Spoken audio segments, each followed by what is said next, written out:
There was not a cloud in the early spring sky, and gardeners grew the grass long, thick, and green in anticipation of today's invasion of 30,000 people. What a great day for an Easter egg roll, Jake thought, as he and Catherine carefully crossed the White House lawn. Jake was concerned about Catherine's safety among the crowd of children and their parents that filled the area, but Catherine insisted that she felt fine and that her pregnancy would not be a problem. However, he held her expanding waist tightly and kept a close eye on any overly excited child who might encounter her in search of the brightly decorated eggs. "We are also hatching our own egg," Jake thought proudly. Suddenly, screams were heard ahead, and the crowd went towards their source. Then applause and laughter filled the air, and the mass of people parted to reveal Calvin Arthur, call me Cap, Pressman, President of the United States. The man whom Time magazine named America's Best Salesman in its Person of the Year issue wore a bunny costume, including a tail and long ears. Secret Service agents tried unsuccessfully to hold back the crowd as the president waved to Jake and Catherine and shouted, "How is my beloved aide doing today?" Catherine smiled widely and gave him a thumbs up. He smiled back at her, and then began jumping around in a circle to the delight of the children. Jake had to admire it. Only Cap Pressman could pull off something like this, he thought to himself. The president continued to move through the crowd, and Jake was pleased to note that there were almost as many photographers as there were children following him. Jake smiled reluctantly. The man really knew how to create a photo moment for himself. Catherine spotted some White House staffers she knew in the crowd, and she and Jake began to make their way in their direction. Suddenly she screamed sharply and doubled over. Then she groaned and collapsed to the ground in front of Jake's frightened eyes. He quickly crouched down next to her, trying to support her head. "What's wrong, honey? What's wrong?" he asked urgently. But Catherine seemed to be in such pain that she could not even speak. To Jake's horror, he noticed a dark red stain on the skirt of her Easter dress.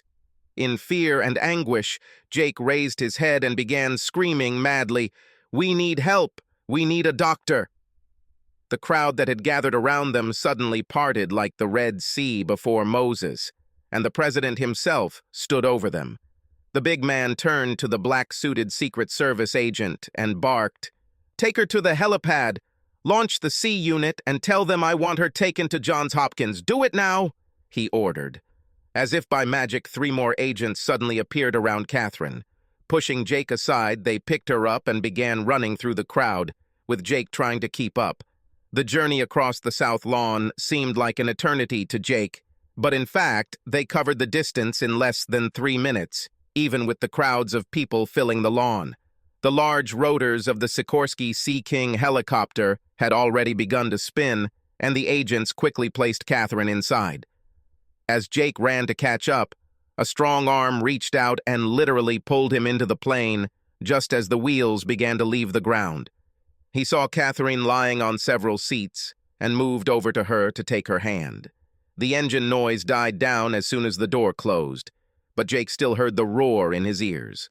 Holding Catherine's hand, he looked out the window and saw rooftops and buildings he didn't recognize fly by below them, creating a dizzying effect. Once again, the trip seemed like an eternity to Jake, but suddenly the C unit was hovering over the helipad on the roof of the Brady building at Johns Hopkins Hospital. The stretcher team waited, and as soon as the large helicopter landed, they quickly carried Catherine off the helipad and across the ramp to another building where the elevator waited. Jake tried to follow her, but the paramedics moved so quickly that he was left behind. After agonizing minutes on the roof, the elevator returned, and a hospital employee stepped out and escorted Jake to the correct floor and through a maze of corridors to the waiting room. For the next 2 hours, Jake alternated between sitting and walking around the waiting room. Finally, a figure in a white coat walked up to the front desk and said loudly, "Phillips! Mr. Jacob Phillips?" Jake stood up and hurried towards the woman. "How is she?" he asked urgently. The doctor calmly led him down the corridor away from the waiting room so they could talk a little alone. "Mr. Phillips, I'm Dr. Nancy Liu, Catherine's gynecologist. Your wife is out of danger," she said softly. We're going to keep her overnight for observation, but if nothing unexpected happens, you can take her home in the morning." Jake released the breath he had been holding, and tears of gratitude appeared in his eyes. But his relief was short-lived. "And the child, doctor? What's wrong with the child?" The doctor looked at him without expression. "I'm sorry, Mr. Phillips, but your wife lost her baby. She suffered a miscarriage." Jake felt as if he had been stabbed in the chest. "Oh God, why? Why did this happen?" The doctor looked at him with sympathy. "Mr. Phillips, it is important that you understand that neither you nor your wife did anything wrong. In fact, 15% to 20% of all pregnancies end in miscarriage, and that is if the woman knows she is pregnant. An even higher percentage of mothers suffer spontaneous miscarriages without even realizing they are pregnant." She stroked Jake's hand. "The most important thing right now is that there is nothing stopping you and your wife from trying to conceive again. Many women who have miscarriages get pregnant again and have healthy, normal children. It's not the end of the world." Jake nodded, still devastated over the loss of their child, but somewhat comforted by the doctor's words. "And Catherine? Can I see her?" "We gave her a sedative to help her sleep, but you can stop by and see her if you want." Jake followed the doctor into Catherine's room and cautiously peered through the door. Seeing his wife sleeping, he crept up to her. Her face looked tired, but to Jake, she was the most beautiful woman in the world. He kissed her forehead. "I love you, darling. We will get through this," he whispered. Then he turned and left. When he finally returned home to Falls Church, it was dark. Even though he hadn't eaten anything since the morning, Jake couldn't bring himself to even think about food. Instead, he walked out onto their deck and collapsed into a chair to stare into the darkness. Now that he knew Catherine was safe and cared for, his own pain returned, along with a flood of memories. Jake had been dreaming about having a baby for a long time. In fact, even longer than Catherine. She insisted that they both should establish their careers before starting a family. When she finally agreed that the time was right, she didn't get pregnant right away. Doctors declared them both healthy and fully capable of having children. Patience and a lot of practice were the only recommendations for the young couple. Now that lightning had finally struck and Catherine was pregnant, it was meant to be. As the night air grew colder, Jake began to remember how he and Catherine met.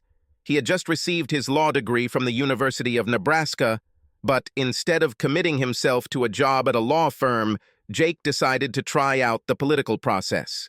He wasn't interested in running for office himself, but he wanted to work for the candidate and try to make a difference. The candidate he chose to work for was a promising recruit from Oklahoma named Cap Pressman. What struck Jake about Pressman was the way the candidate combined a populist agenda with political pragmatism. Cap seemed to have a talent for bringing political opponents together to work out compromises acceptable to both sides. The fact that Cap was also young and from another prairie state finally convinced Jake. Pressman had just begun his campaign for his party's nomination when Jake arrived at the campaign headquarters in Oklahoma City to volunteer. When he asked a college student who was in charge, the young man nodded toward a panoramic glass office amid a bustle of workers, wall posters, phone banks, and other campaign paraphernalia. A blonde stood in the center of the office, talking on the phone with enthusiasm. Jake looked at her in amazement. She was not a model, but he considered her the most attractive woman he had ever seen. He walked up to the office and waited by the door until she hung up and noticed him. "Well, who are you and what do you need?" she demanded. "I'm Jake Phillips," he muttered, "and I'm here to volunteer." "Great," she said, and grabbed a piece of paper from her desk to hand it to him. "Here is a list of 50 potential donors. Call them and ask for the specified amount, and don't take no for an answer." As he stood looking at her in admiration, she waved the leaf impatiently in front of his face. "Come on, get started." He blushed, took the paper from her, and walked over to the row of phones to start ringing. Later that night, when everything had calmed down, he returned to the office. The young woman had taken off her shoes and was sitting with her feet on the table, clearly tired. Jake found her even more attractive than at first glance. She felt his presence and looked at him with irritation. Well, have you called all these donors? She asked sternly. Yes, Jake confirmed, and I've received some promises of help. The woman's face relaxed. Good job, she said, as if to a child. If you can come tomorrow, we still have a lot of calls to make. Jake paced the room nervously. I was actually hoping to do something more meaningful for the company. She looked at him suspiciously. And what do you think you're qualified to do? Well, I'm a lawyer, he said. The woman jumped to her feet and looked at Jake with regret. Oh God, why didn't you tell me right away? We desperately need legal counsel. Sit down and tell me about yourself. This is how their acquaintance began. Catherine, who began working with Pressman when he was U.S. Representative from Oklahoma, has taken on an increasingly larger role in the campaign, as has Jake. At first, Catherine insisted that their relationship remain strictly professional. It was a difficult time for Jake. But things got better after Pressman returned to Oklahoma on the campaign trail and made a point of meeting with the lawyer Catherine had talked so much about. With his friendly style and strong personality, Pressman strengthened Jake's support and increased his loyalty. In turn, Jake must have made a favorable impression because Catherine then let Jake know how impressed Pressman was with their meeting. After this, Catherine warmed up to Jake, and they began dating outside of work almost immediately. They married shortly after the general election. After the election, Pressman's campaign became the object of study by political scientists. Coming from a state with little influence in Congress, Pressman had little national recognition when he started his company. His performance in the primaries in Iowa and New Hampshire was weak, and he was widely expected to withdraw from the race. But he did much better in the Colorado and Minnesota caucuses, and then began to gain real momentum in southern states. It was tough for a while, but impressive wins in the New England states put him in the lead. When he easily won the California primary, the nomination was his. Pressman's strength in New England was no fluke. At Yale Law School, he met and successfully attracted Savannah Hamilton, who was not only a descendant of Alexander Hamilton, but also the daughter of Horace Hamilton, the senior senator from Massachusetts. One observer called their marriage less a love affair than a union of political dynasties. In any case, there was no doubt that the senator's influence played a significant role in Pressman winning the nomination. In contrast, the general election went smoothly. The opposition candidate was vice president of the previous administration. Long involved in politics, the vice president had many connections but limited skills on the ballot. The photogenic Cap Pressman won over the electorate with his humor, personal charm, and tireless energy. The final voting result was the second largest rout in history. It was obvious that Jake and Catherine would go to Washington to become part of the administration. Jake even wondered if his wife might be offered a cabinet position, but she didn't want to deal with it. Instead, she became one of Pressman's closest aides, whom he relied on, working loyally behind the scenes to make Pressman's star shine even brighter. It was a role she loved. Jake decided not to enter the administration, choosing to work at a large law firm in the Washington area. One of us needs to make money and live a normal life, he told Catherine with a smile. And although he didn't tell her, by that time Jake had become a little wary of the absolute loyalty that Pressman expected from his men. Cap may have believed in the art of compromise, but he was not receptive to disagreements within his administration. Jake voted for Pressman's re-election, but he no longer idealized him as he once did. Jake suddenly shuddered, which brought him out of his thoughts. A glance at the thermometer in the backyard showed the temperature had dropped to 40 degrees as he sat there, reminiscing. Spring nights in Washington can still get pretty cold, he reminded himself as he walked back into the house. Soon after, he went to bed, setting his alarm to wake up early enough to get to Baltimore and Hopkins on time the next day. When he arrived at Catherine's room the next morning, he found her awake and sitting up in bed, her face illuminated by the bright April sun. But her expression was depressed, and her eyes reflected the emotional pain of losing her child. Jake rushed to her and hugged her tightly, but she returned his hug weakly. Her lack of warmth was painful, But Jake reminded himself that any pain he felt must be many times greater for Catherine. Trying to get her involved, he pointed to a huge arrangement of flowers that took up an entire corner of the room.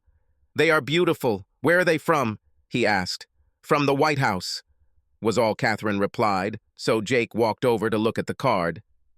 The flowers were indeed from the President and First Lady, both of whom personally signed wishes for Catherine's speedy recovery. When Jake called the hospital to make sure he could take Catherine home, a nurse advised him to bring a change of clothes for his wife. Now that Jake had handed her the bag, she asked him to leave the room while she changed.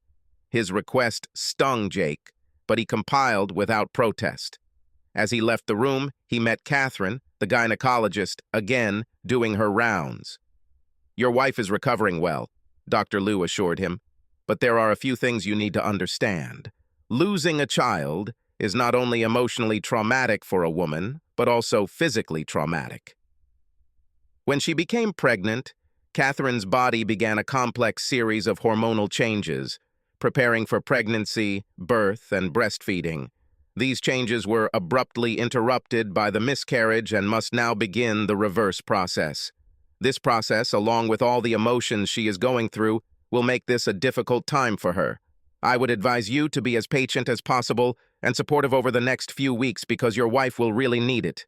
The good news is that most women recover physically quite quickly. However, the emotional side may take longer. In these cases, time is the best healer, and I expect it won't take too long for her mood and general condition to noticeably improve. If this isn't going to happen, there are medications I can prescribe to help her return to a more normal state of mind. The doctor wearily pushed her graying bangs back from her forehead and looked carefully at Jake. "Your wife really needs you. You will have to be patient and caring. Now, more than ever."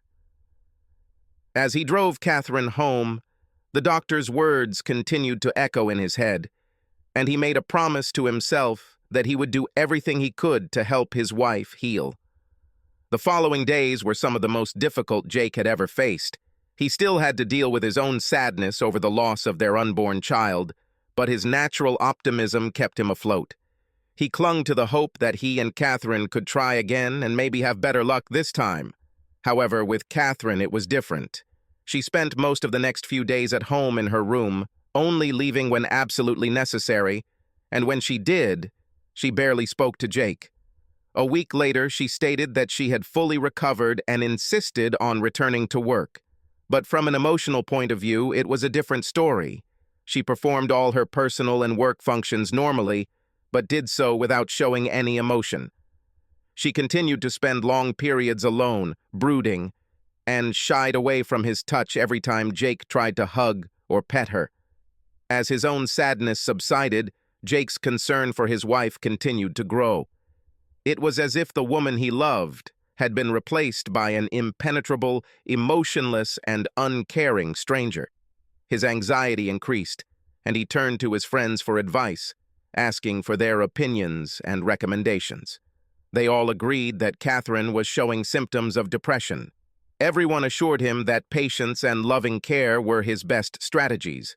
The continued loss of intimacy and emotional connection was having an increasing impact on Jake, and after 2 months, the lack of sexual activity also began to seriously bother him. One night, he carefully broached the topic of resuming their sex life, with disastrous consequences.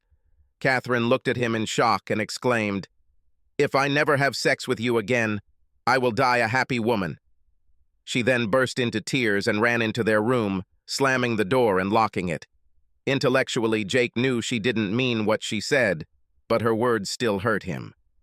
As he lay on the couch that night, unable to sleep, he couldn't help but think about their sex life together.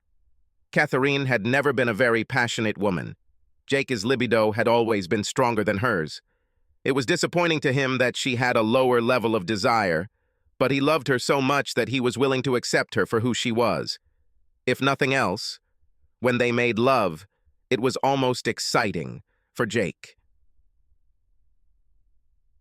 Another thing he discovered about Catherine was that, unlike the women he had known before, she wasn't particularly interested in foreplay.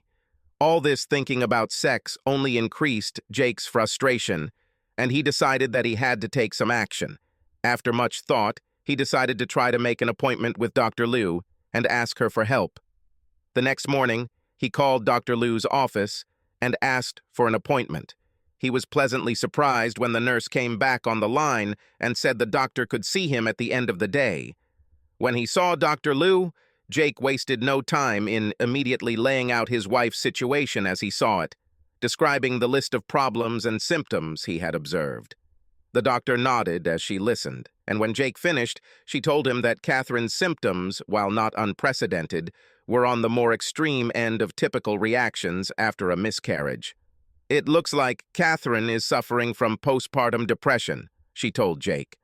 When he looked confused, she explained, "You're used to hearing this term in connection with mothers who carry a baby to term and then suffer from postpartum depression. But it can also happen in women who have had a miscarriage, and the symptoms what they are experiencing may be just as severe. Given the circumstances, I will put her on Prozac. I like how it works because it seems to work faster than some of the newer antidepressants." As she wrote the prescription, Jake's long-repressed sense of loss resurfaced, and he threw up his hands. "I still don't understand how we could have lost the baby. We're both healthy. We ate healthy. Catherine was careful to avoid alcohol and drugs. What went wrong?" Dr. Liu looked at him with sympathy. "It's so hard to tell in cases like this, Mr. Phillips. It could be a chromosomal abnormality or an inappropriate immunological reaction. Your wife's abortion could play a role, or some undiagnosed—" "Wait a minute," Jake interrupted her. "Aborting my wife? Catherine never had an abortion." "Of course she did. Here it is," the doctor said, flipping through a file on her desk. "She had a vacuum aspiration abortion in February 2 years ago." "I didn't know anything about abortion. Show me that," Jake demanded, reaching across the table for the documents. Dr. Liu abruptly snatched the file from his hands and quickly closed it. "I'm sorry, Mr. Phillips, but the health insurance privacy laws of the Health Insurance Portability and Accountability Act absolutely prohibit me from sharing Catherine's medical records with you or anyone else without her express written permission." "But I'm her husband," Jake exclaimed. "It was my child who was aborted." "I'm sorry, Mr. Phillips, but my hands are tied." When Jake returned home from Baltimore, he was upset and confused. Each thought gave rise to more and more questions. How could Catherine have an abortion without telling me? Why did she do it when we were trying so hard to have a baby? Why did she hide it from me? If she hadn't had an abortion, would I have become a father already?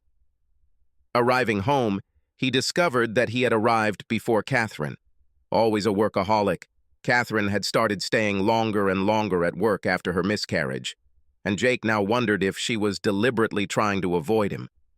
It was almost 8 p.m. when he heard her car pull up to the house. He spent the entire time thinking about what he learned from Dr. Liu, and by this point, he was very upset. When Catherine entered the house, he immediately confronted her. "Why did you have an abortion 2 years ago?" he demanded. Catherine's eyes widened and her face turned red. "What? I never had an abortion. Who told you that?" she exclaimed. Jake was surprised, but didn't back down. "I saw Dr. Liu today. She told me." "She's lying," Catherine shouted. "It is not true." She then rushed into the bedroom, slamming the door behind her and locking it. Jake followed her, but heard her sobs through the door. He returned to the living room and fell onto the sofa, holding his head in his hands. "What the hell is going on?" he asked himself in despair. Catherine never left her room that evening, and the door remained locked the next morning, so Jake had to go to work in the same clothes. Luckily, he had a toothbrush and razor in the office, so he was able to make himself somewhat presentable. But his appearance did not reflect his emotional state, and he did very little work. At the end of the working day, he cautiously headed home, not knowing what awaited him in his once happy home. But to his surprise, Catherine was already at home and greeted him politely, as if nothing had happened. They ate dinner together, but Jake could feel acid building in his stomach.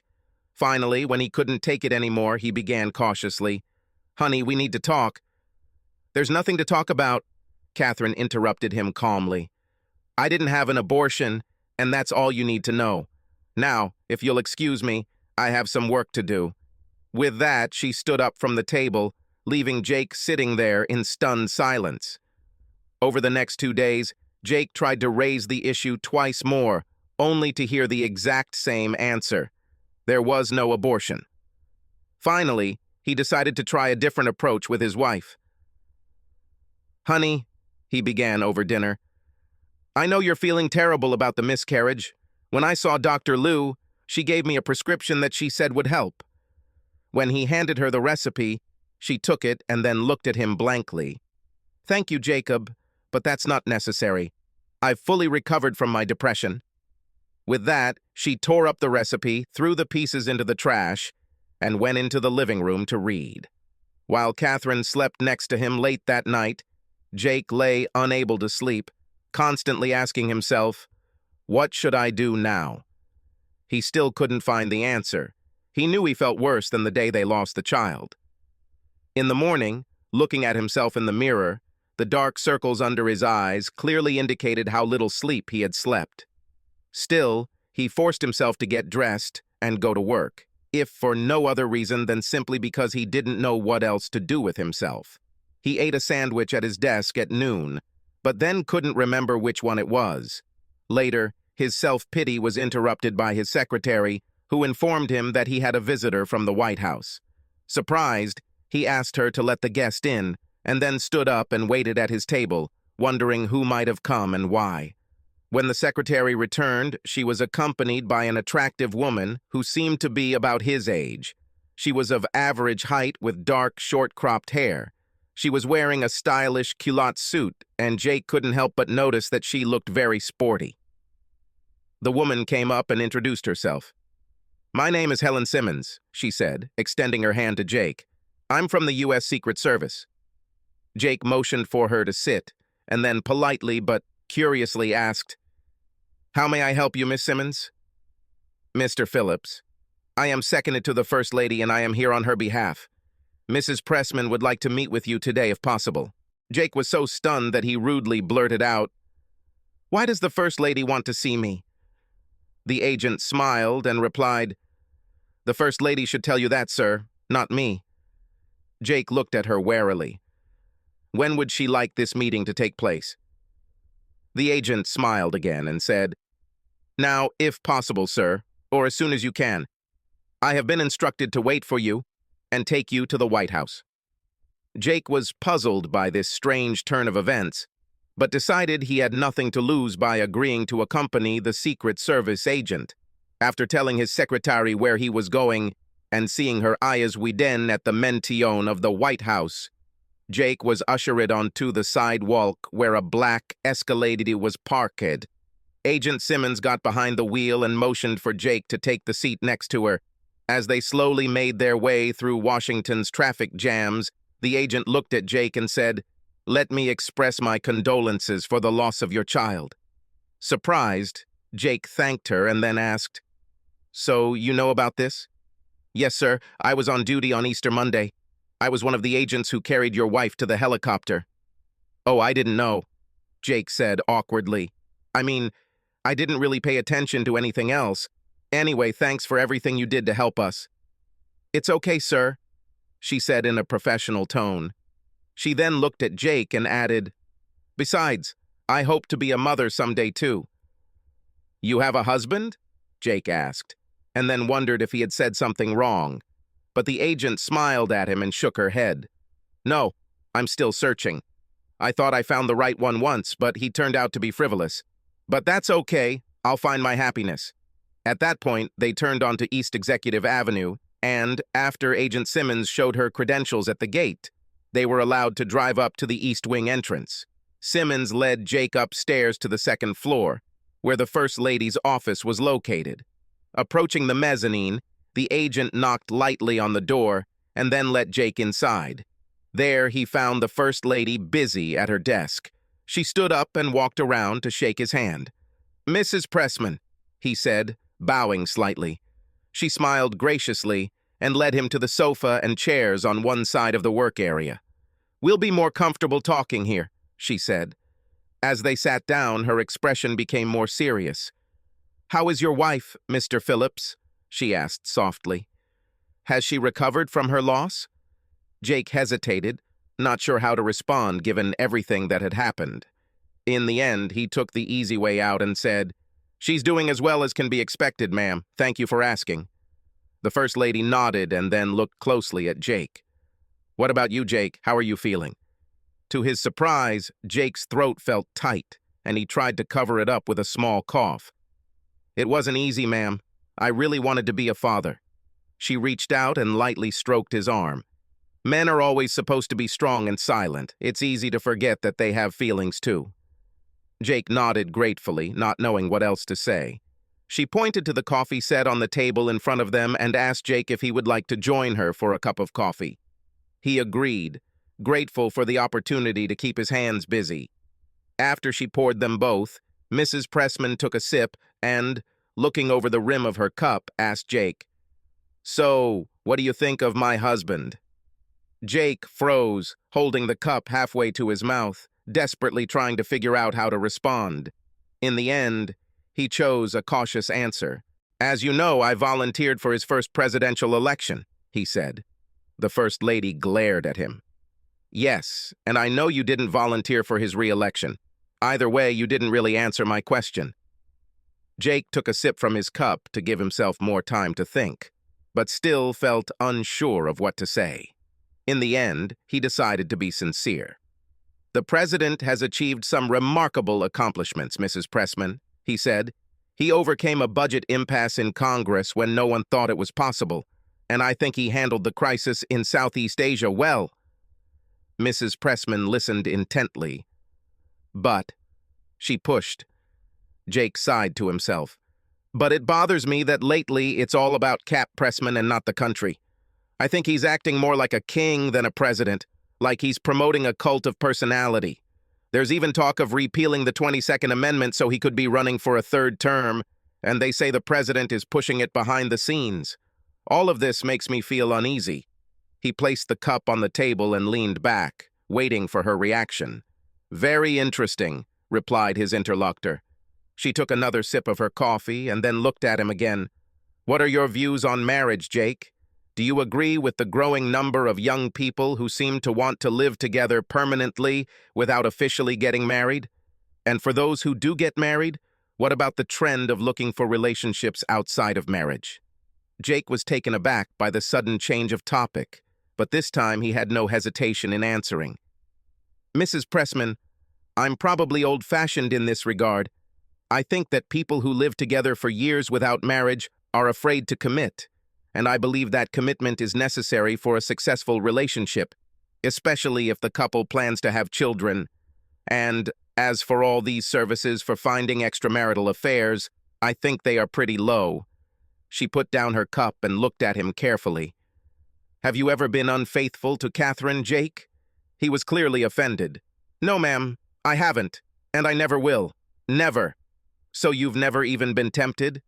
"Can't say no, ma'am, but there's a big difference between experiencing temptation and acting on temptation." She looked at him for a long time, and then suddenly stood up. As he hurried to follow her example, she extended her hand to him. "You're a good person, Jake Phillips. It's been nice getting to know you a little better. Unfortunately, I have my next appointment, but I hope we have a chance to talk again." As he shook her hand, Helen Simmons appeared as if by magic. As she began to escort Jake to the door, Mrs. Pressman stopped them. "Jake, take care of yourself, okay?" He smiled. "Yes, ma'am, I'll try, and thank you." With that, Agent Simmons escorted Jake from the White House to a waiting car. Jake was silent until they pulled out onto the street. Then he turned to the woman. "Have you been listening to our entire conversation?" She smiled. "Yes, Mrs. Pressman prefers that I remain alert with both ears and eyes. She feels safer this way." "Well, all I can say is that this was the weirdest conversation I've ever had." "I have no idea why she wanted to see me," Jake said, overcome with confusion. Helen looked at him. "In my experience, Mrs. Pressman is a fairly astute judge of character, but she prefers to form her opinions based on her own observations. I don't know why she wants to know more about you, but I would say that you have passed the test, whatever it is." Was. Jake just shook his head in confusion.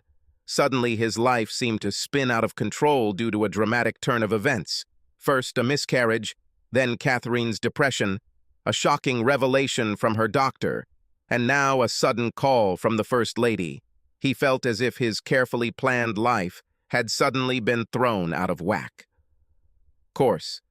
And now he had no control over where he was going or what might happen next. That evening, he told Catherine about his visit to the White House, and he was glad that she showed interest in what had happened.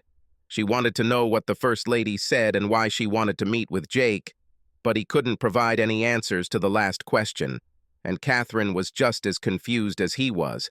Seeing Catherine more animated than she had been lately, Jake cautiously tried to return to the topic of what happened 2 years ago. But as soon as he raised the issue, she again reacted with a categorical denial that such a thing had ever happened, and her mood again turned into barely contained hostility. Realizing that nothing could be achieved, Jake went into the living room and tried to concentrate on the work he had brought home with him. But with all the questions swirling around his head, it was impossible to concentrate. Ultimately, he decided that he needed to see Dr. Liu again. Even if she didn't show him Catherine's medical records, he at least hoped to get her professional opinion on Catherine's denials. The next morning, Jake went to work at his usual time, but after visiting his secretary, he got back into the car and headed to Baltimore, to Johns Hopkins Hospital. The traffic was particularly heavy, and he believed there must be a traffic accident ahead when he noticed a police helicopter flying over a row of cars. Accordingly, he left the highway and took an alternative route using side streets.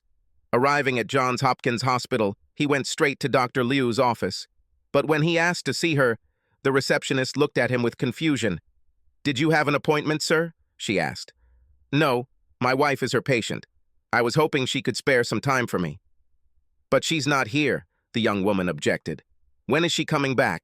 If it doesn't take long, maybe I'll just wait for her," Jake replied. "We actually don't know when she'll be back," the receptionist said apologetically.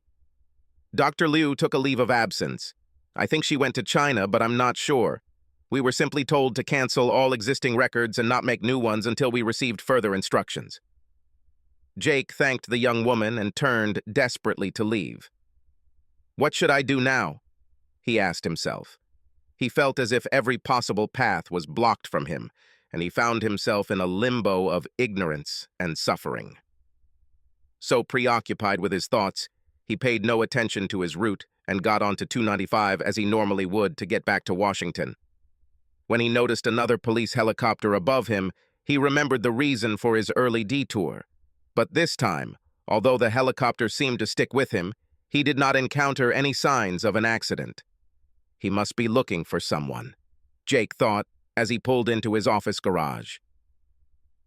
Later that day, Jake was interrupted by an incoming text message on his smartphone. To his surprise, it was from the First Lady. "Urgently need to meet privately this evening. Come to the intersection of Good Hope Road and 16th Street at 8 p.m. If I am late, please wait for me. SHP." What the hell does that mean? Jake asked himself. Why would the First Lady meet with me again, and why is this all a secret? What's going on? However, he sent a confirming response, then tried to call Catherine to let her know he would be late, but only received her voicemail, so he left a message without elaborating.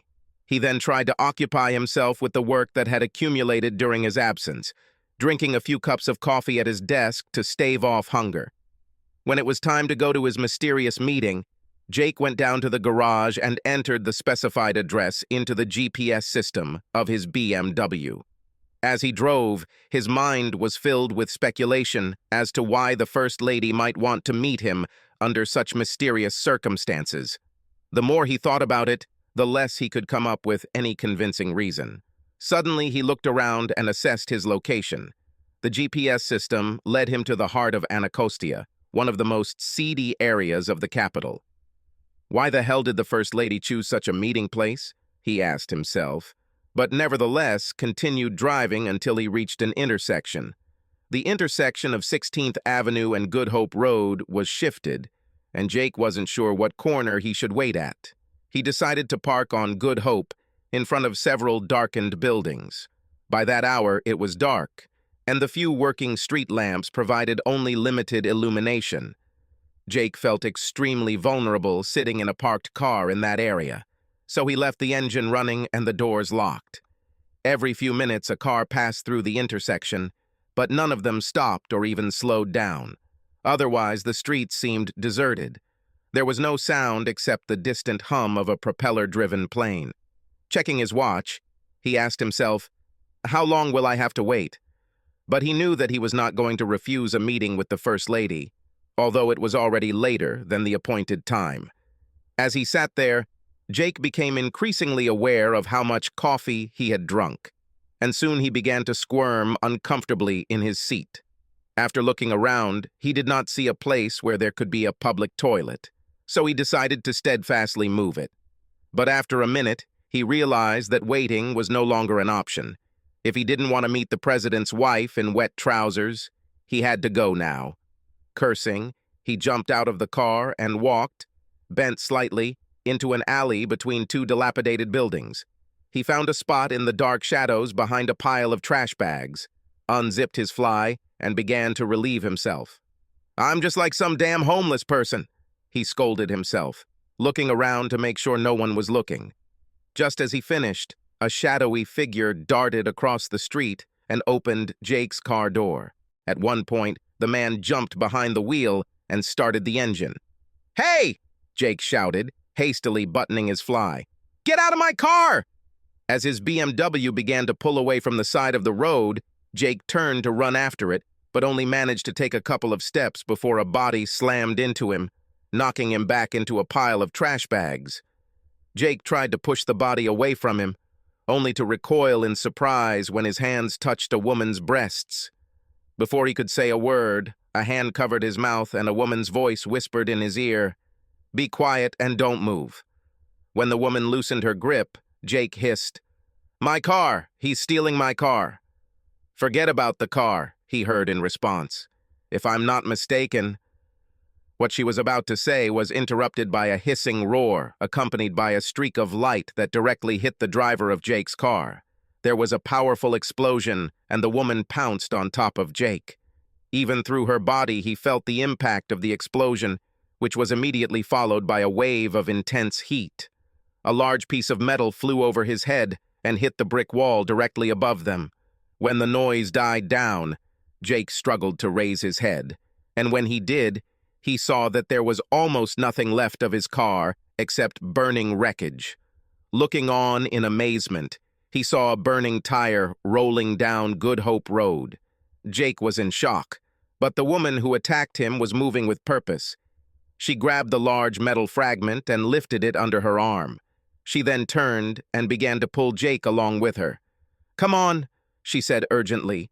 "Stay in the shadows as much as possible. I don't think they can use infrared after the explosion, so we should be fine." "Wait, where are we going? What's going on?" "There's no time to explain now. The damn thing is still up there. Besides, they've probably already sent a team to the site to confirm the murder." Confused, Jake followed the woman down an alley past several buildings until they reached U Street. The woman dragged him to a car parked there, and as soon as he fastened his seatbelt, she sped up without turning on her headlights. With the streetlights passing by, Jake recognized the woman as Helen Simmons. As the shock slowly wore off, it was replaced by anger. "What the hell was that?" Jake demanded to know. Helen kept her eyes on the road, occasionally looking up through the windshield to try to see the sky. "I'd say it was a Hellfire missile launched from a Predator drone, laser-guided, probably a 20-pound heat warhead. You should feel honored they brought out the big guns on you." While he was processing everything that had just happened, Jake's eyes suddenly widened. "What about that poor guy who stole my car?" he asked. Helen shrugged. "One less thief from Washington," she noted wittily. Then, glancing at Jake and seeing the expression on his face, she apologized. "Sorry for being flippant. This is really serious and I'm just as shocked as you are." Jake wasn't satisfied. "Easy for you to say. It was your boss who arranged for me to be killed tonight." Helen braked sharply and pulled the car to the side of the road. Angry, she turned to Jake. Mrs. Pressman had absolutely nothing to do with it. That text you received was not from her. Seeing the disbelief on his face, she continued, "Come on, Jake. Whoever heard of the First Lady setting up a meeting like this? She never sends text messages. Hell, I'm not even sure she knows how." When Jake looked down, she started the car again and continued driving. Suddenly, Jake's head shot up and he turned to the agent. "Wait a minute. What were you doing in that alley? Were you following me?" Helen nodded. "Actually, I've been keeping an eye on you for a few days now. Mrs. Pressman asked me to keep an eye on you." "Really? I never noticed you," he said in surprise. She smiled. "I didn't want you to notice me." Jake wasn't satisfied. "What about that helicopter I saw the other day? Was that you?" The smile disappeared from the agent's lips. "I wasn't the only one watching you, Jake." The adrenaline began to subside, and Jake sank into his seat, trembling slightly. "I don't understand what's going on anymore, Helen," he said quietly. "My life has gotten crazy, and I don't understand why this is happening." She looked at him and reached out to squeeze his hand. "I don't know either, Jake, but I think I can take you somewhere safe, where we can try to figure it out." A few minutes later, Helen arrived at a house on Foxhall Road, north of Georgetown. When they arrived at the gate, after she introduced herself, the gate quietly opened to let them in. "Where are we?" Jake asked in surprise. "This is Senator Hamilton's house. He's Mrs. Pressman's father. I think you'll be safe here. They probably think you were driving your car. Even if they don't think so, I don't think anyone dares to carry out a drone strike on the home of a U.S. senator." Helen led Jake to the door, where they were greeted by the butler, who was obviously expecting them. He led them into a room that appeared to be the breakfast room, although it was larger than Jake's living room. Sandwiches and mugs of beer were waiting for them at the table. Although Jake was not thinking about food, he realized that he was very hungry, and he and Helen began to eat with gusto. During their meal, Helen deliberately tried to steer the conversation away from the events of the evening. When it became clear that she would not talk about the attack, Jake asked Helen to tell him her story. She smiled. "Actually, it's a pretty short story. I'm from the prairies like you. My dad was a rancher in Montana, and I got an ROTC scholarship to Bozeman State University. After graduation, I enlisted in the Army and was sent to Afghanistan, where I was assigned to the military police. After I served my time, I tried my luck with the Secret Service. They gave preference to veterans and women, so I ended up here in Washington." Immediately, Mrs. Pressman appeared around the corner, and Jake and Helen stood up. The First Lady quickly walked up to Jake and grabbed both of his hands. "I'm so glad you're safe, Jake. It really upset me that my name was used to lure you into a trap, even though I didn't know it at the time." She sat down at the table with them. Looking at Jake, she said, "I still don't understand what's going on, but it seems like you've attracted an unusual amount of attention from several agencies of the federal government. I can only assume that your visit to Dr. Liu somehow triggered these events. But why should anyone care about a couple who lost a child due to miscarriage?" Jake asked questionably. "I don't know," the First Lady repeated, "but I kind of think the answer must be Johns Hopkins. If I'm right, there are two things I know about that place that might help you. Go first. In addition to being arguably the best hospital in the country, Johns Hopkins is also a leading biomedical research center, especially in the field of DNA research. What is not as widely known is that in connection with their research, they have records. The DNA of every patient they've treated over the last 10 years. That includes the DNA of every child and every fetus they've ever treated." Thinking about the implications of what Mrs. Pressman was saying, Jake's eyes widened. But before he could say anything, the First Lady continued. "The second thing you may not know is that I am a trustee of Johns Hopkins. I believe I can get you access to information that would otherwise not be available, at least without a court order." Jake involuntarily turned his gaze to Helen, who was just as amazed as he was. "Please be my guest tonight," Mrs. Pressman continued.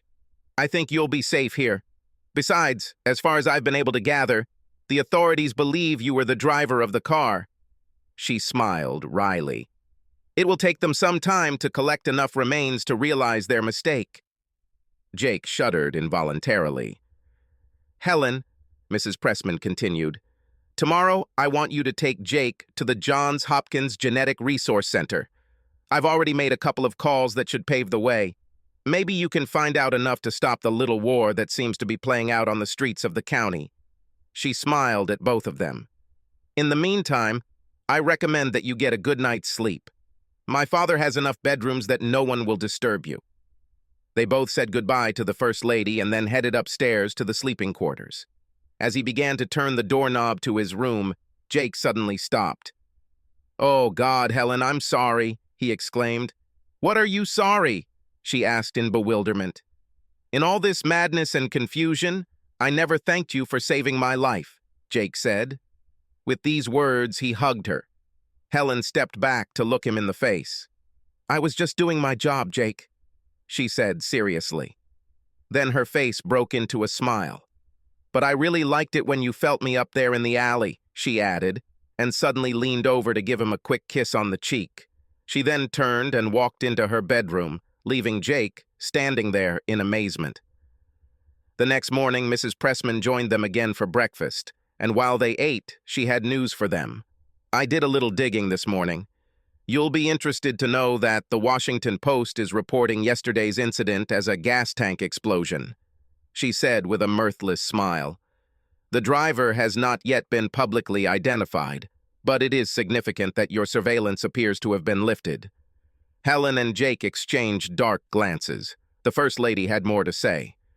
"Since they don't seem to be looking for you anymore, let's not give them a reason to reconsider their decision.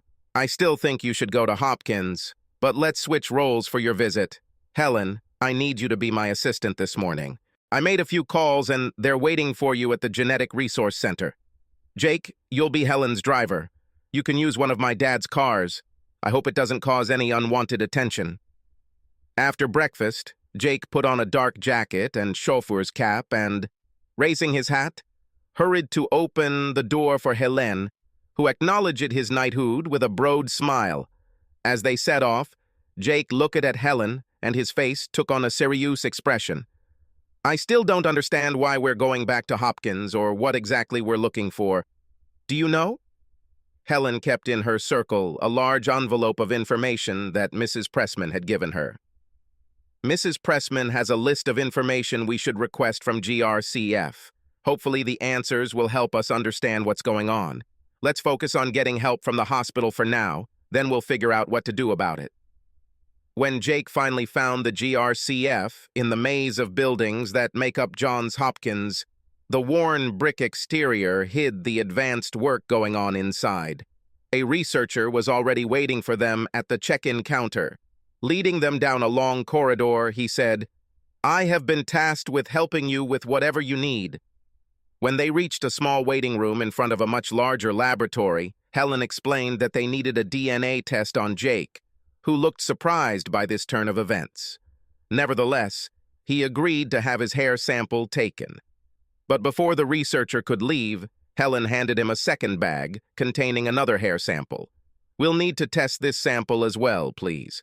Then we'll need to compare both samples to the DNA from those two samples, which I assume you already have on file. We need a probability of a relationship for everyone." With that, she handed the man a piece of paper with 2 long alphanumeric codes on it. The researcher looked at the numbers and, recognizing the standard DNA sample identification numbers for the faculty, nodded in understanding and quickly left the room. Jake turned to Helen with confusion. "Wouldn't it take days, if not weeks, to test these samples and compare them?" he asked. "That would be true under normal circumstances," Helen replied, "but we're in a cutting-edge research facility with capabilities that most DNA labs don't have. And don't forget, the request for help came from a hospital trustee. My boss thinks that they can give us results within an hour and a half." Jake whistled in admiration. But he had other questions. "So what were those numbers you gave him? And where did that other hair sample come from?" Instead of answering, Helen glanced towards the corner of the room, and as Jake followed her gaze, he noticed the CCTV camera. Helen then shook her head, signaling him not to ask any more questions. Time passed as slowly for them as it did for any patient stuck waiting at the doctor's office, but finally, the researcher returned and handed Helen an envelope. "I think you will find everything you need here. Give our regards to Mrs. Pressman and let her know if you were satisfied with our answer."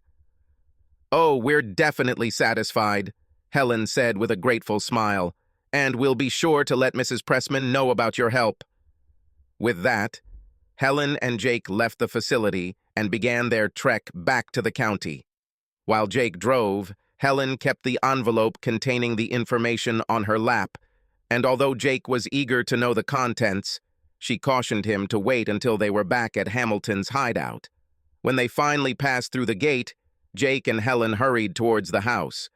The butler met them at the door and led them into the living room. There they found Mrs. Pressman waiting for them. Helen handed the envelope to the First Lady, who carefully opened it. She pulled out 2 sheets of paper and looked at them thoughtfully. She then handed them to Jake, who looked at them blankly before passing them back to Savannah Pressman. "I don't understand any of this. What does it mean?" he asked cautiously. The First Lady held up one of the sheets so he could see it. "Subject A is you," she said softly. "This is your DNA. The alphanumeric code you see below is the DNA number of the fetus your wife aborted about 2 years ago. Analysis shows that you were the father of this fetus." At her words, Jake couldn't help but sigh heavily. "I was afraid. I thought it could have been someone else's child," he said. Then, as the 2 women looked at him, he suddenly realized the consequences and his relief turned to anger. "But this means that she aborted my child. Why would she do this? I wanted a child so bad. We both wanted it." Tears began to form in his eyes, and he wiped them away angrily. He glanced at Helen and Mrs. Pressman, who were sitting quietly. Noticing the solemn expression on their faces, he pointed to the second sheet. "What does he says?" he demanded. "This is the DNA code of the fetus that Catherine miscarried during the Easter egg. The analysis excludes Subject A as the father, but confirms the paternity of Subject B." "How can it be?" Jake asked, angry and confused. Then a dark expression appeared on his face. "Who is Subject B? Where did this hair sample come from?" he asked angrily. Mrs. Pressman looked at him with worried eyes. "I'm afraid I'm responsible for this, Jake," she said quietly. "I took this sample from my husband's hairbrush." Jake looked at her incredulously. "My wife is the president's mistress? Did she carry his child?" He fell onto the sofa, his shoulders slumping as if weighed down by a heavy weight. Tears flowed freely now as the shock of the revelations mixed with the tension he had been under for weeks. Helen came and sat next to him and took his hand, and Mrs. Pressman came over to get him some tissues. After a while, he regained control of himself and looked at them with determination in his eyes. Helen sensed this and quickly asked in a worried voice, "What are you going to do now, Jake?" "I'm going to go home and meet my future ex-wife." Helen looked worriedly at the First Lady, who quickly spoke. "Jake, I would feel a lot better if you stayed here. I'm not sure yet that it's safe for you to be outside the house. I wouldn't want to hear about another accident." He looked at her, then at Helen, who nodded vigorously. "Okay," he admitted, "but I'll call her. It's killing me. I can't hold it in anymore." The 2 women exchanged glances. Helen then reached into her bag and pulled out her cell phone. "Use this," she told Jake. "This is disposable junk that has never been used, so this number should not raise an alarm at the NSA." Handing him the letter, she added, "But don't talk for long, just in case." Jake took the phone and walked out onto the patio behind the house. When he dialed Catherine's cell phone, it rang for a while before a hesitant female voice answered, "Yes. Who is it?" "It's me, Jake, the husband you thought was dead." "Jake," she squealed. "I was so worried about you. Where have you been?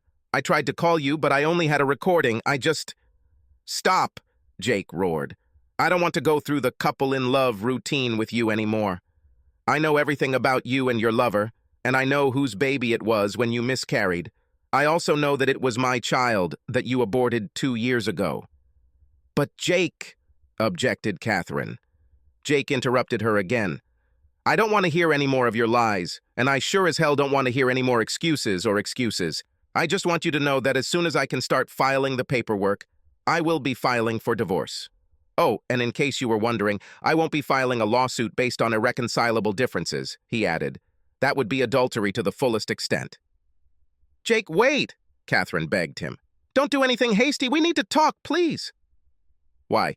So you can let another drone deal with me? Do you want this?" he asked angrily. "What are you talking about?" "I don't know anything about any drones," she said heatedly. "Okay, have it your way," he said angrily. "But either way, I want you out of my life as quickly as possible." "Just wait until tomorrow," she pleaded. "Don't do anything until... As far as I'm concerned, you're no longer my wife, if you ever were," he said bitterly. "And you can't ask me for anything now or ever again." With that, he hung up, wanting to find a way to turn off his cell phone. When he returned inside, Helen was waiting. "How was it?" she asked sympathetically. "Pretty much what you'd expect," Jake said. "It was all denial and delay. I didn't know anything. We need to talk. Take your time." Seeing the play of emotions on his face, she took his hand and led him inside to the lair. "You need to try to take your mind off all this chaos for a while. There is a ball game on TV. Watch it with me. We'll see how bad the Nationals are this season. I made us some sandwiches and thought I saw some imported beer in the fridge." Jake reluctantly allowed her to take charge. But to his surprise, after a while, he felt himself relaxing while watching the game. He even exchanged snarky comments with her about how instant replay was ruining the game. For the most part, he found himself able to compartmentalize his emotions. The only time the pain threatened to come out was when he had to watch commercials depicting happy families playing. Helen wisely did not try to interfere, but gently steered him back to more harmless topics when the opportunity presented itself. At the end of the evening, Helen walked Jake back to his room. At the door, she hugged him. "Things will get better, Jake, I promise. You took the first step by knowing the truth. Now at least you know what you're dealing with." "I hope you're right, Helen, but it was all so overwhelming," he said. She stood and watched sympathetically as he closed the door. She knew that he would have to wait a long time for sleep. The next morning, the two of them were having breakfast when the butler suddenly appeared. "There's a gentleman from the Federal Bureau of Investigation standing at the door," he said solemnly. "He says he'd like to talk to Mr. Phillips." "What should I tell him?" Jake and Helen looked at each other. Then a determined look appeared on Jake's face. "I'll be right there," he said. "Wait a second," Helen said, and put on a shoulder holster with a black Sig Sauer. She then followed Jake to the door and stopped where her weapon was visible. The man at the front door waited patiently with his hands folded in front of him. When Jake opened the door, the man showed Jake his credentials and politely asked, "Mr. Jacob Phillips?" When Jake acknowledged him, the agent continued, "Sir, the President of the United States would like to see you at the White House immediately. I was ordered to take you there." Jake looked at Helen again, and she said something to him. "I'm ready to go to the White House right now," Jake told the man, "but I prefer my own transportation." The agent shrugged. "As you wish, sir," he said, turned and left. Jake and Helen quickly got ready and rushed towards Pennsylvania Avenue. "I don't think they'll do anything right now," she told Jake, "but I'm going to go the most public route. It won't hurt to be on the safe side." "I wonder how they knew where I was," Jake asked. "I think we underestimated how badly they wanted to find you," Helen said. "They must have held a full-blown press conference right after your call to Catherine yesterday." When they got to the White House, the agent they had met earlier was waiting for him. Helen reached out and squeezed Jake's hand. "Good luck," she said, and then he walked up the steps to the entrance. The agent led Jake through ornate hallways until they turned into a small office with nothing inside except a desk and what looked like an airport metal detector. "Your mobile phone, please," the agent asked. Jake reluctantly handed it over because he hoped to record his meeting with the president. The agent then asked, "Are you wearing a wire?" Jake shook his head. "Any electronic devices?" Again, no. "Do you have a pacemaker?" "No," Jake said. "What is it?" The agent pointed to a device next to the table with a sly grin. "If you have any kind of electronic device, this baby will fry it, and maybe you will too." As he pointed to the device, Jake nervously walked through it, but without incident. The agent then led him down the hallway and held the door open so he could enter what was undoubtedly the Oval Office. "Come in and sit down. The president will be with you soon." Jakey walked over to one of the chairs in front of the president's desk and sat down. After a moment, he began to look around. Even though Catherine had worked as an assistant to the president for half a dozen years, Jake had never seen the Oval Office before, and he couldn't help but marvel at being in that seat of world power. It's easy to understand how one can get carried away by all this, he thought. At that moment, the door behind him opened, and when Jake turned to look, he saw the unmistakable figure of Calvin Pressman walking towards him. Even though he now hated the man standing before him, Jake automatically rebelled out of instinctive respect for the position Pressman held. The president didn't offer to shake Jake's hand or say a word. Instead, he invited Jake to follow him. They walked through a door Jake hadn't even noticed, walked through the lobby, out a second door, and suddenly found themselves in the bright sunlight of a late spring day on the back lawn of the White House. "This is the best place for us to talk," the president said, but when Jake began to answer, the big man raised his hand in silence. He then spoke, seemingly out in the open. "Don't write it down. This conversation is privileged, private, and confidential." Jake looked around but didn't see anything that could record their conversation. Then the president walked, and Jake hurried after him. "I like that side of it," Pressman said. "Everyone talks about the Rose Garden, but at this time of year I think the Kennedy Garden is more beautiful."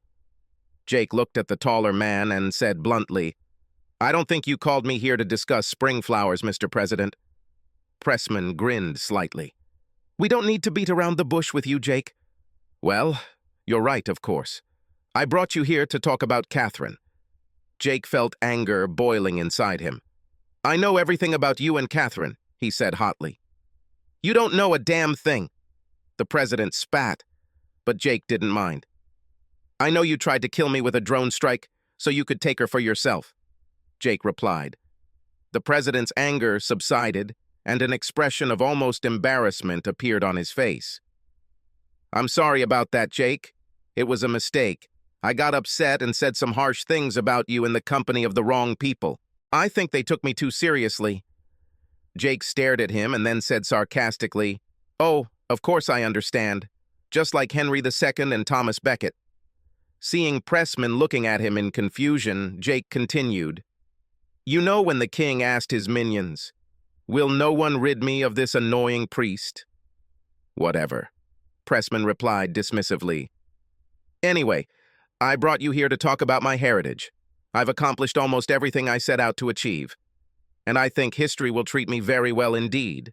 But the only thing I'm missing is an heir, and unfortunately my wife is barren. That's why I need Catherine." "Wait," Jake countered. "If you weren't happy with your wife, why didn't you just divorce her?" Pressman looked at Jackie like he was the village idiot. "Divorce her. Do you know how many votes her father has in the Senate? Without Horatio Hamilton's support, I would never have been able to get my agenda through Congress. Hell, I never would have gotten this nomination." Jake's first reaction was contempt, but then suddenly what the president had said dawned on him, and Jake was shocked. "Nomination?" he asked. "Even during the primaries? How long has this thing been going on between you and Catherine?" An expression of satisfaction appeared on the president's face. "We fell in love during my first party nomination even before she met you. You have to admit, we did a good job keeping this a secret," he said proudly. Jake was stunned. "But why did Catherine marry me if you were both in love with each other?" Now Pressman grinned openly. "Don't you see? You were the perfect cover. She could have been working next to me all this time. And since you two are married, no one would suspect anything. But your wife," The Secret Service, the media. Jake countered. How could you, get together without people knowing about it? Pressman winked at him. There are ways, places away from the Secret Service, rooms without wires, trips abroad, even on Air Force One. It didn't happen that often, but we managed. His expression suddenly sobered. But you kept pushing Catherine to start a family, and she finally agreed to go off the pill to make you happy. What you didn't know was that she started using the diaphragm whenever you wanted to have sex. They say these things are 94% effective. I think 2 years ago, you and Catherine were in that 6%. Anyway, when she got pregnant, we knew the baby wasn't mine because of timing, so we arranged for her to have an abortion, the one you learned about at Hopkins. Jake felt dizzy as he tried to understand everything Pressman was telling him. She was on birth control this whole time, but this can't be true. She got pregnant last winter. Pressman could barely contain himself. I said she used the diaphragm with you. I didn't say she used it with me. After her abortion, we decided we couldn't risk another accident, so we moved up the schedule to give me my heir. Our plan would have worked perfectly if she hadn't had a miscarriage. Jake stood there with his mouth open. He simply could not understand that his entire marriage had been a sham and that the woman he thought loved him had deceived him so cruelly and for so long. Pressman started walking again, and Jakey had to scramble to catch up with him. Anyway, it's all in the past. I want to talk about the future. I don't want to hear any more talk from you about divorcee. Everything will remain the same. You and Catherine will remain married. Soon she will become pregnant again, and you will act like a proud father. Either way, Catherine will get pregnant, and you two will raise the child as your own for the next 2 years. Then, after I finish my second term in office, I will quietly divorce Savannah, and you and Catherine will separate. She will have sole custody of the child. After a decent amount of time, Catherine and I will get married, and I will adopt a child and change his name to Pressman. I planned it all.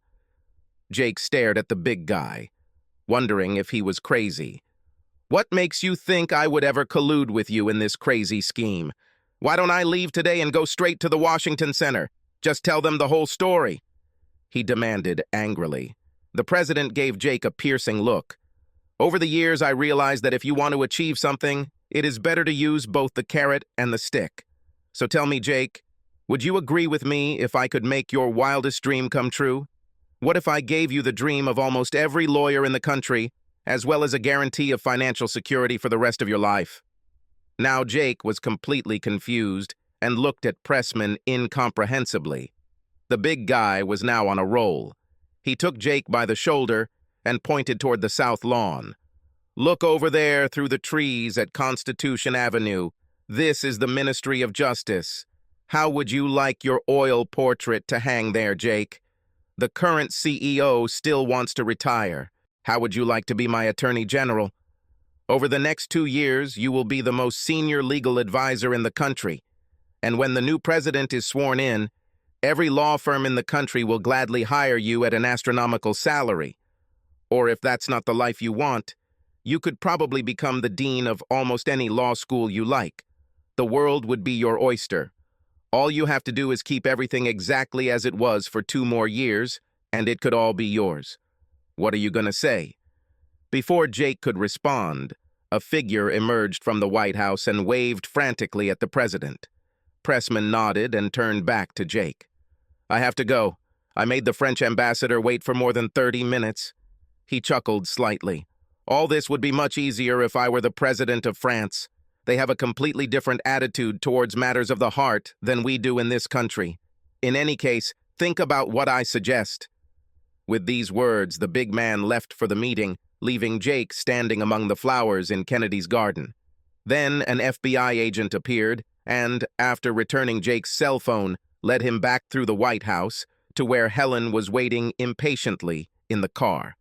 After he got into the car, it pulled away from the side of the road and soon found itself in midday traffic. Well, what did he want? What did he say? She asked impatiently. Jake looked out the windshield with a thoughtful expression on his face. I have a lot to think about, he said. 3 months later, the reporter stood on the steps of the Senate building, listening intently to the tiny speaker in her ear. When she heard the producer's line, she began speaking to the camera in front of her. "This is CNN News reporting live from Capitol Hill, where the Judiciary Committee will soon begin confirmation hearings for Jacob Phillips. As is widely known, if confirmed, Phillips would become the youngest Attorney General in U.S. history. But with President Pressman's support, these hearings became a mere formality." She pressed her fingers to her ear and then said, "I was told that the hearings are already underway, so we will now go live to the Senate floor where the hearings are taking place." The hearing room was filled with the sounds of people taking their seats and exchanging hushed comments. Jake, who was sitting at the table facing the panel of senators, looked back and saw Catherine sitting behind him, her belly already beginning to show. She smiled and gave him a thumbs up. At this point, Senator Horatio Hamilton, chairman of the Judiciary Committee, called the meeting to order and announced that the nominee had requested an opportunity to make brief initial remarks. As he gestured, Jake cleared his throat and leaned toward the microphone in front of him. "Ladies and gentlemen of the Judiciary Committee, I am honored to appear before you as a nominee for Attorney General of the United States of America. Every lawyer in the country dreams of one day holding this important position, and I can assure you that I am no exception. The purpose of this hearing, of course, is for you to learn more about me, my legal philosophy, and my influence.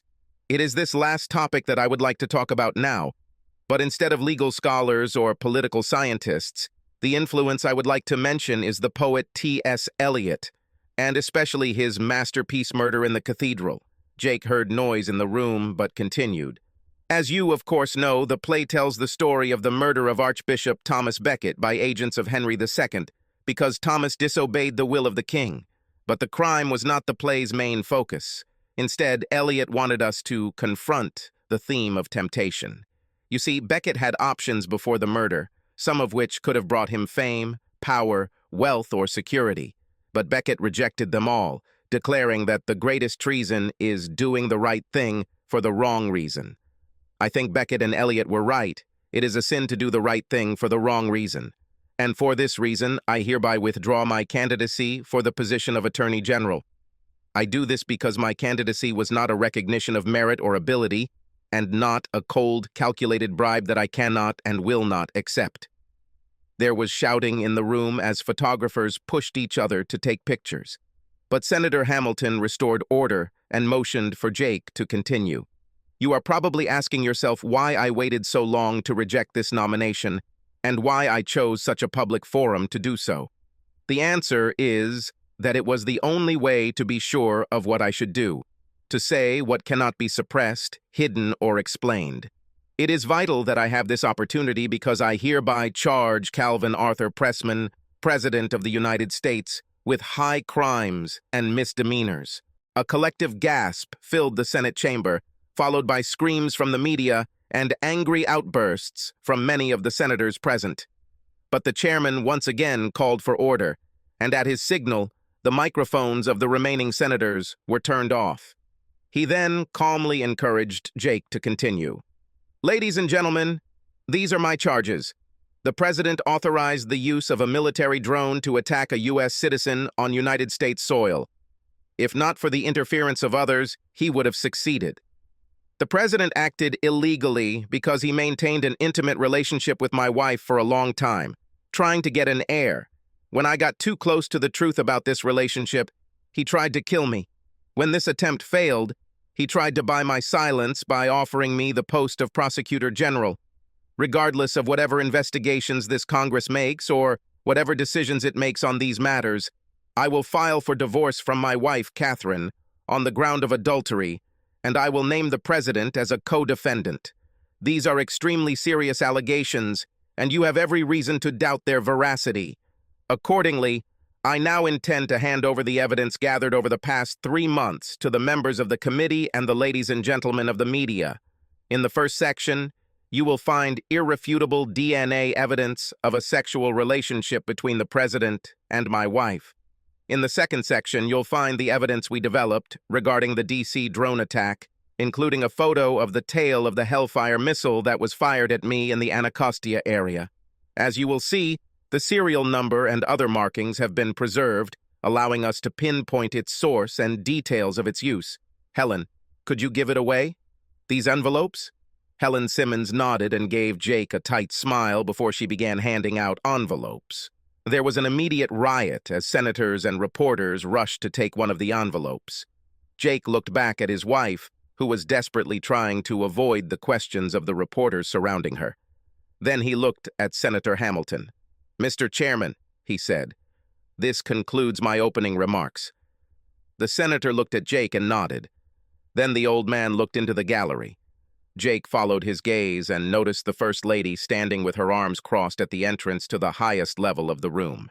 When she saw the two men looking at her, she nodded to them with grim satisfaction and then retreated through the doorway behind her. After finishing filling up the tank, Jake went to the gas station to pay the attendant. These days, he mostly uses cash rather than credit cards, staying off the grid as much as possible. He knew they could still find him if they wanted, but he didn't want to make it easy. He was driving instead of flying for the same reason. He hadn't checked the news for several days, but when he noticed a Copy USA Today on the counter, he impulsively took a copy. The front page featured a large photograph of a wooden-faced Cap Pressman being escorted by federal marshals. The headline read, "Pressman heads to the paddock." The subtitle added, "First president ever convicted of a felony while in office." Jake laughed mockingly. He always wanted to be in the history books. Looks like his wish came true. As he walked out, he looked at the blue, cloudless sky in the west. It had become a habit, but today he saw nothing but an airliner about 8 miles overhead. Nevertheless, he quickly stepped under the roof above the pumps. He returned to the car and passed a can of ice-cold soda through the open window. "Thank you," Helen said. "How long until we get to Nebraska?" He looked out over the flat prairie plain before them. "I'd say we have another hour before we reach the Missouri River," he told her. When he got into the car and started the engine, she squeezed his hand with concern. "Any doubts about coming back here, Jake? After all, Pressman still has friends in Oklahoma." He smiled at her. "I'm not worried. The Cornhuskers and Sooners have always been rivals." Then he became serious. "Besides, do you know what the Nebraska state motto is?" When she shook her head, he told her, "Equality before the law." Nebraskans don't like officials who think they are above the law, either here or in Washington. "Okay, but I'm still worried about you," she said. He reached out and squeezed her hand. "I'll be fine as long as you have my back. Subscribe to our channel so that your second chaff doesn't cheat on you, and go ahead and listen to the next story, because this story is nothing compared to the next one. If you're under 18, don't even think about listening to the next one."